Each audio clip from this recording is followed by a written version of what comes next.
What's good, guys? Fancy Joe back here with Waiver Wire Week 2.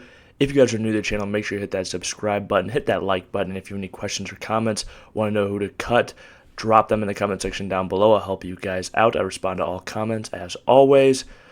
Make sure you hit that subscribe button, though. I have a ton of these videos coming your way, rankings coming your way later this week. Buy low, sell high is going to be dropping my rest of season rankings soon as well. You're going to want all that content, so stick around, beat your friends, hit that subscribe button. Okay, let's hop into the waivers. So my favorite quarterback streamer, as much as I love Tua, and I am willing to grab him and stash him, I'm even willing to play him if I have to in a pinch this week, although I don't really want to against that Buffalo defense, the way Miami has fared against them recently. Obviously, I think this is a different Miami team.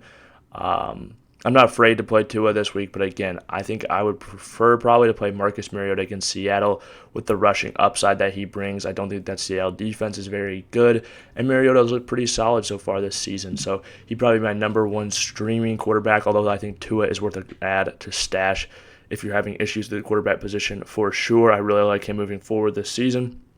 Let's move on to the running backs. Pretty bare running back waivers this section. Usually it's due to injury, the reason you're adding these top guys, but I do have some guys to keep an eye on. Okay, Raheem Mostert, if he's available in your league, he's definitely worth an add. He was the lead guy this week. I don't know if it's going to swap back and forth week to week between him and Chase Edmonds, how that's exactly going to work.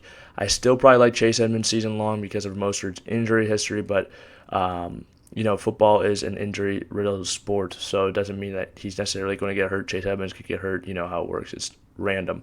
But he's definitely worth a look in the league. Another guy I'll throw out, Tyler Algier, right here at the top.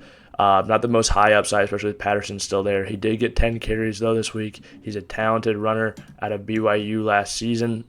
He's a fifth-round draft pick, but he is getting more and more involved in the offense, which is something you'd like to see. And he got that many carries in a game that they weren't really winning most of the game, or they were actually trailing pretty badly most of the game. So another name, this one's a little deeper, but with the injury to Tyron Davis-Price,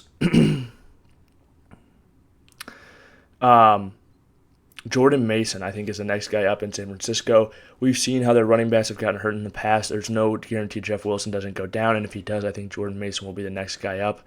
Obviously, it's a deeper ad, but I really think he is worth it, especially if you have Jeff Wilson. You're looking to stock that spot up. Honestly, I'll probably be adding him in a league or two this week, just because of the upside of that San Francisco 49ers rushing attack, and he could potentially be the guy down the road. We've seen their running backs don't typically fare too well when it comes to injuries.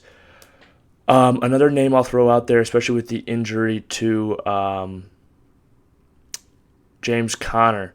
Benjamin certainly is out there, worth a look. Another guy, though, Darrell Williams, also played a good amount of snaps when Conner went out. I do think Conner's probably going to play this week, but I think Darrell Williams, long-term, if Conner was to go out, might be the guy over Benjamin. I think Benjamin might keep his same role, and Darrell Williams assumes a larger role. I don't know. We will see, but he's definitely worth a stash as well. Okay, moving on to the wide receiver position now. Two names that really jump out to me. Garrett Wilson had a dominant performance last week. Now, the one thing I will say, I really like his talent. I don't think he's going to get this type of target share year-round, especially when Wilson comes back. Flacco has the most pass attempts by a mile in the NFL so far, over 100 pass attempts for 2 games.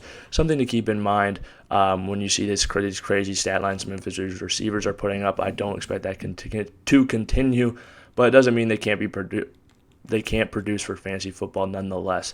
So he's a guy I would definitely keep an eye on, probably my top waiver wire ad at the wide receiver position. Another name I'll throw out there, Noah Brown. I really like him, even though Gallup's going to be coming back soon. I just think with Cooper Rush, you're going to get some solid production, especially I don't think Gallup comes back and is, himself right away. I think Noah Brown can still give you several more weeks. He's worth an add in some deeper leagues. Another guy I'll throw out there that I would add before him, he's got a great schedule. He's been getting the ball, Jahan Dotson. He's the wide receiver 12 right now, 7 for 99, 3 touchdowns so far this year. He's a first-round draft pick. He was good at Penn State. He's got the draft pedigree like I just mentioned. I expect him to continue to produce for fantasy football. Okay, now we can move on to this tight end position. Honestly, some decent tight end streamers for how bad the position is. My number one ad would probably be Gerald Everett still. just with his involvement. I think his involvement probably goes down a little bit with Keenan Allen coming back. Evan Ingram's worth a look. He's been getting the targets but hasn't produced a ton. I'd probably take Everett over him just because I like the offense. Although if Herbert comes out and is limited because of that rib injury, that would obviously be hurt everyone in the offense overall. Logan Thomas is another name I'd throw out there. I think he is worth an ad. He is getting targeted. Wentz likes to throw that tight end. We saw that with Ertz when he was in Philly. And he's got Philly coming up in a revenge game. I don't know how that game will go, but you see 11 targets over the first 2 weeks. He's been targeted. I think he is worth an ad in deeper leagues. The tight end position is just rough, to be honest with you. That's the way it goes. This video might have been muted this entire time. Awesome. We will see. Hey, we'll see. Okay, next up we have the defense. The number one defense I would be streaming this week would be the Cowboys defense against the New York Giants.